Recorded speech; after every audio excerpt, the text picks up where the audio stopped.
Hey, Deserving listeners, 90 Day Fiancé, the other way, let's watch. Yes, baby. I already told Vinny that Leandro and I did nothing when we stayed together in New Jersey. The fact that he's asking him now is so rude and demeaning to me because it means he doesn't trust me. He doesn't trust you because you lied to him multiple times by omission that Leandro was staying with you while you were in the United States. So he doesn't trust you because you lied. He would be stupid to trust people who have a track record of lying.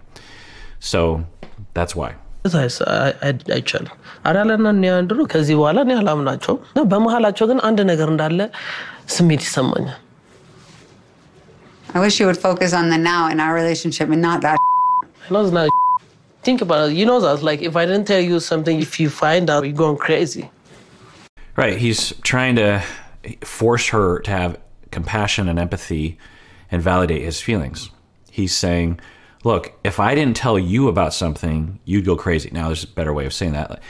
Imagine if, while you were in the States, that my ex came and stayed with me, and I didn't tell you about it. Imagine how you'd feel. Wouldn't you, it's this desperate attempt to, can you please validate my feelings here? You lied to me. He stayed with you. Your ex-husband stayed in your apartment, and you lied about it. You didn't tell me. That hurts, and that concerns me. And I'm not stupid for being concerned about that. Can I get a little bit of validation? Now, I don't think anything happened. I think there's a pretty good chance that nothing happened. They're just friends. I don't think she wants to have sex with her ex. I don't think she's really attracted to him. I think she really likes him as a friend. She could just say, yeah, I'm really sorry that I lied. She doesn't have to throw herself on a sword. She can just be like, yeah, I messed up. I lied to you by omission. I shouldn't have done that. I was just terrified that you're going to leave me if I told you the truth. I should have told you before it was, revealed in such a terrible way. And that's on me, totally on me. But you have to believe me, we didn't have sex. I don't want to have sex with that guy. He's a really good friend. Even if he hit on me, which he wouldn't do because he knew that I was with you, because he's a respectable, just give him something instead of criticizing him and making him feel like he's stupid for having those thoughts. Vinny and I have come a long way in our relationship, but we still have issues. I wish you would focus on us and the fact that we're going to get married instead of obsessing over what happened in New Jersey. This is what, and you've heard me say this before, always happens with the liars. I've talked about it in terms of cheating, but we could expand it just to people who violate trust on lies, which you could say cheating is a subset of. They will lie and deceive, and the other person will be hurt, and they will wonder, why are you obsessed with it? Why are you dwelling in the past? Why do you keep bringing this up? The Arielas of the world almost always will say that. You need to focus on the here and now. Well, how convenient for you that you want us to focus on the here and now because you can't deal with the fact that you lied in the past and you don't want to face that fact. Yeah, you want to focus on the here and now because you don't want me to focus on what you did in the past. And the reason why I keep focusing on what you did in the past is because you haven't addressed what you did in the past. You haven't made up for it. You haven't convinced me that you care. That's usually what it comes down to. And so I've worked with people. So essentially, and I've worked with couples who have gone through what I call infidelity recovery without infidelity. And this is akin to that. Infidelity probably hasn't happened, but a lie has occurred and a violation of trust has occurred. We still have to go through the infidelity recovery, where the Arielas of the world have to acknowledge internally and externally that the pain is real, that his reaction is normal, and that for weeks, months, years maybe, he's going to have upwelling of pain around this violation of trust, and he is giving you an opportunity by expressing it. He could internalize it and get more distancing or even cheat himself as a passive aggression against you, but he's not. He's saying, hey, that hurt. Or he's saying he's bothered by it, giving you an opportunity to apologize for what you did. About that, Beanie. I think that Ari should have told him. The other thing is that... Okay, good. So Leandro is saying that Ari should have told Biniyam that I was staying in her apartment. That was not okay to have lied about that by omission. So that's good. እና ግራ ይገባኝ ለምንድን ነው ዲቮርስ ያደረገው? አሪፍ ከሆነች there's something behind the scene. He's my best friend, you know? Sometimes, honestly, I feel lonely because you don't trust me.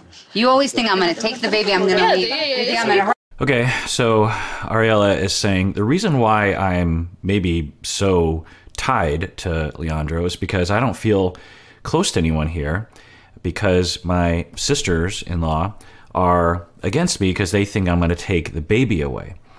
Well, I think they have good reason to believe that, because in a previous scene, I don't know how long ago it was probably a while ago, she said, if you introduce your religion to our son, specifically the idea of hell, then I've already told you that I will take the child away. I will go to the States and you'll never, I'll take the child away from you. I don't remember exactly how she worded it, and maybe I'm getting it wrong, but she not only said she was going to take the kid away, but she basically implied that there were a number of different things that she had said to him. If you do this set of things, I will leave and I'll take your kid away. Now, some things we might understand, like if he was terribly abusive to the child, then maybe one might threaten that with some validity. I don't know. I as a therapist, I don't know what to say about that. But you'd have to, as far as we know, there's nothing along those lines that Biniyam said. But they're getting to that topic, so maybe they'll talk about it, because I think that's a pretty big issue, right? And I think that's why Biniyam's siblings are so concerned, not only for Biniyam's sake, because they want him to have access to his kid, and they know that the previous American woman took the child away. But they also want access to their nephew. It's an important part of their life as well. Let's see what they say. Your brother. Like his past. Okay, but I'm not his ex-wife, so stop comparing me. Okay, so she said, I'm not his ex-wife. Stop comparing me. Well, you said you were going to take the kid away. So that's why they're concerned, I think. You literally said you would take the kid away for things that doesn't seem, because to them, they're like, so our nephew is going to be raised in Ethiopia, and you're saying that if his father introduces the child to aspects of Ethiopian and religious culture, then you're going to take the child away, So anyway, they're going to get into it, hopefully. Where you are, we should ask you, are you going to take the baby or not? And I said no, but you keep again. Okay, so that's good. They've apparently talked about it, and she says, no, I will not take the child away. And you just keep asking me again and again and again. I suspect it's because you've threatened before, and it was more than once, because, in the snippet we saw on the TV show, you had alluded to other threats of taking the child away back to the States. So that's probably why they're concerned. But it's good. I'm glad for everyone's sake that she's saying, no, I'm not going to take the child away. I'm not going to be like the ex. So it seems like there's got to be some repair work, given that you have made those threats in the past. Because if you make the threats and then you say later, no, I won't do that, how are we supposed to know you're not going to resort to that mindset? What it shows is you were capable of a mindset of taking the child away, and how do we know that you're not going to go back there if you're frustrated? Yeah, that's his flesh. We need him. Vinny's ex-wife was American, and she took their son to the U.S., and she never came back. He hasn't seen his son since he left 2 years ago, and he's upset every day because he knows his son doesn't know who he is anymore. It's good that she, of course, can recognize his pain and can validate that, which is good. So maybe she can validate the pain that she put him through, also that she threatened to take his second child away.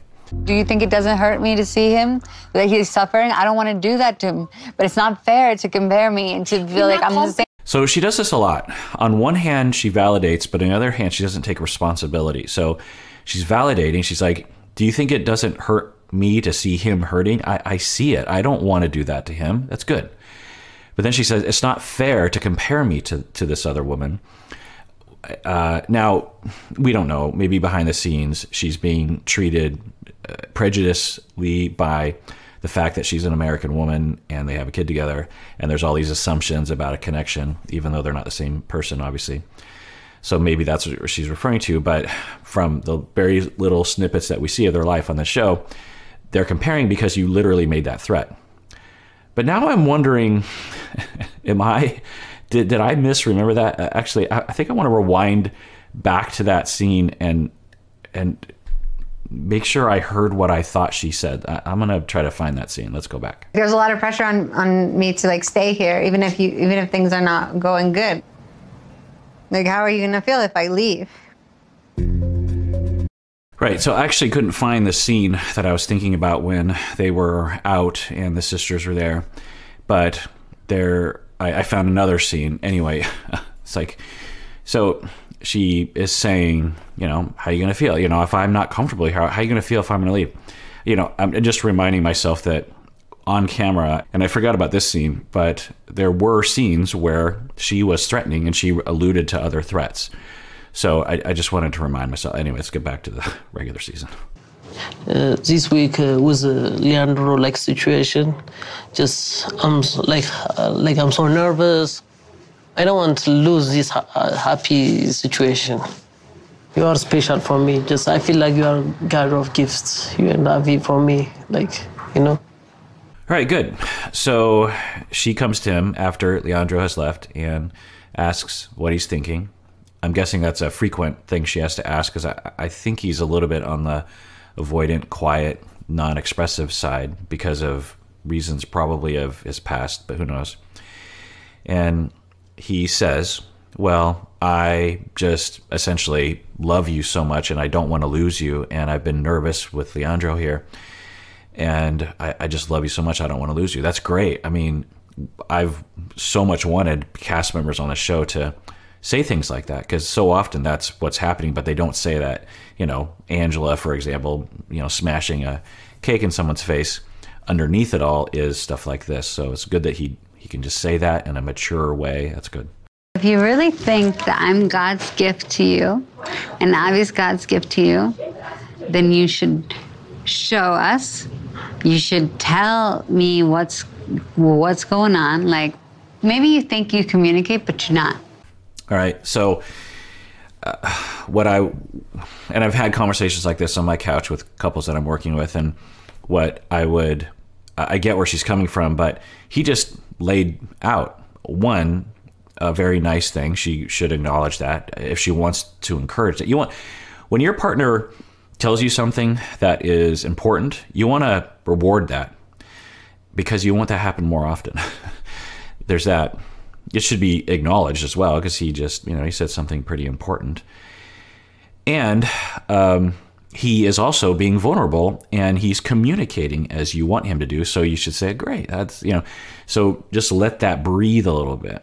A lot of couples therapy with me is letting things breathe a little bit, really bask in that moment and acknowledge what's happening. But then she went on to say a complaint that I think it indicates that she has a pursuer, emotional pursuer, and he's a distancer.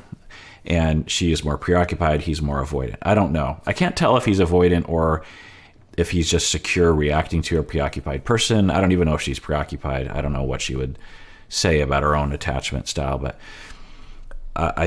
but given a little bit of what we've seen over the seasons, I think he is very reserved and isn't very vulnerable and doesn't tell her what's in his heart. He will say things like, I love you and I want to be with you and you're God's gift and all that kind of stuff. But I don't think he's very genuine and authentic. I don't think he's very real. You know, I think he's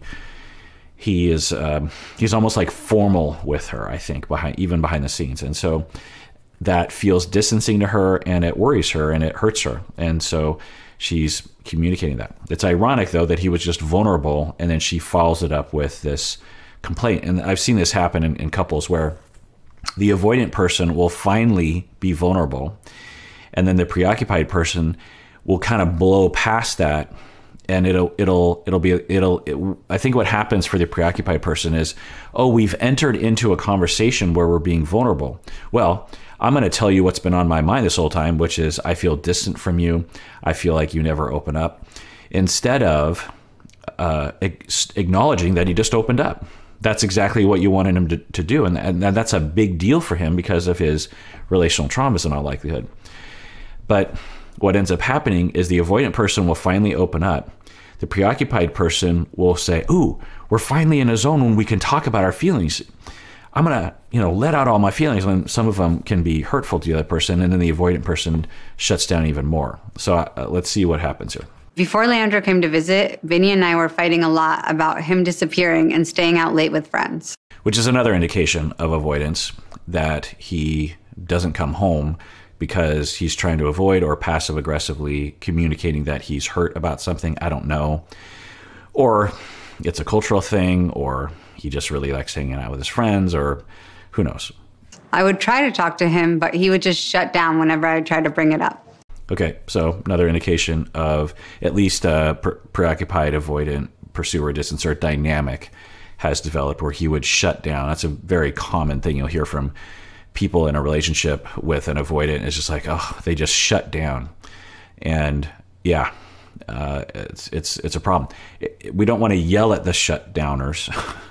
We want to help them to feel safe so that because the Biniyams of the world, they don't want to shut down. They want to be vulnerable, but they don't feel safe. So how can we help them to feel that way? Yeah, you're right. Yes.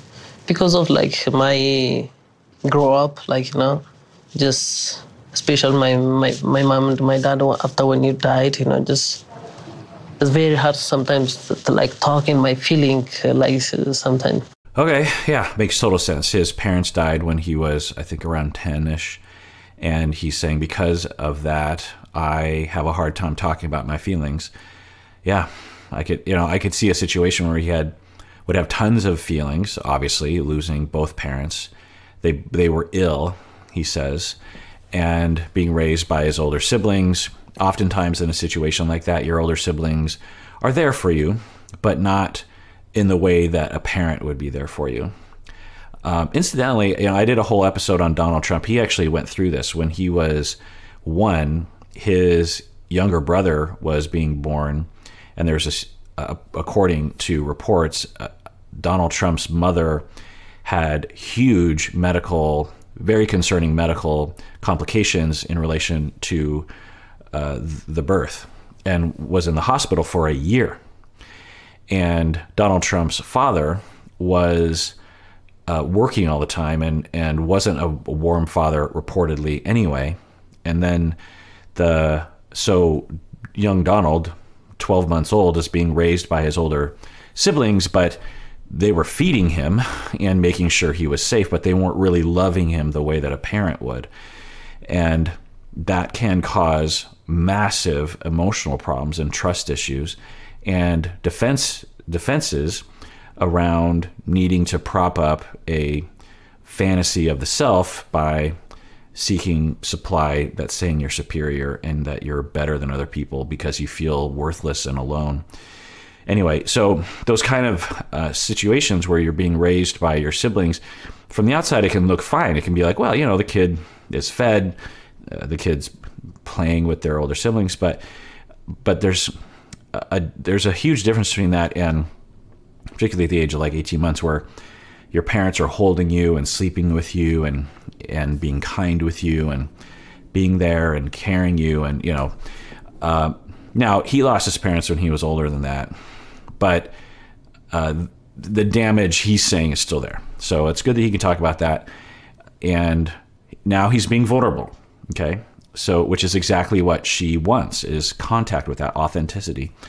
So I hope that she can reward that, because that's usually what we're looking for. Is when the avoidant person is vulnerable, we want to be there and not make it complicated, because it's like a turtle, coming out of the shell. You don't want to give it a reason to put the shell back. Sometimes, even if I'm mad, I will keep it and then I will save my mad.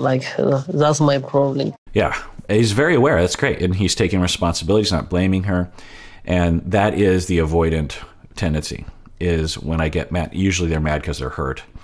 When I get mad, I hold on to it. It's my problem. I'm not going to express it. And of course, that does nothing for us, because you're mad for a good reason. You're mad because you're hurt. You're mad because there's an injustice. You got to do something about it. And everyone out there, when you feel anger, there's a reason, and you need to do something about it. Now, do you punch someone in the face? No. Do you insult? Do you yell? No. what you do is you go, okay, what's below that anger? What's going on inside of me? Now, maybe you're hurt, you're hurt usually or afraid. Now, maybe those emotions make no sense, but that doesn't mean we ignore it. It means you still got to do something about it. And, listen to all my other podcasts and obviously go to therapy for assistance on that. But anyway, so he's saying, yeah, when I get mad, I keep it to myself. That's very avoidant. I'm begging you, I love you so much. You are my house, you are my everything. Just don't give up, Don't worry, I will be better, okay? So I'm troubled by this pattern that they go into where he's begging for her to forgive him for what? I don't know what he's done wrong. And she is on the precipice of an emotional episode, which they both understand because she's made threats in the past that if things get really bad, she's going back to the States, which kind of makes some rational sense. If they're not married and they're not together, then why would she stay in Ethiopia other than to let him have access to his kid, which would be the rational, moral thing to do, but extremely unlikely, right? And it should be a crime to kidnap one's child anyway. So he enters this mode of like, oh my God, please, I love you so much. Please give me a chance. I'm so sorry. And then she will say, you got to do better. She said that I don't know if I've included those moments where do better. You've heard people say that on the internet, do better. And I'm wondering what he's done wrong. Now, I think that maybe he's saying, I've done wrong by avoiding, I've done wrong by distancing, I've done wrong by getting mad and keeping it to myself and also avoiding you. Maybe that's what he's saying. And for that, I think doing better is rational for him to say that. I need to not keep my anger in. I need to stay home more often. Maybe that's what he's saying. Fishing, I promise.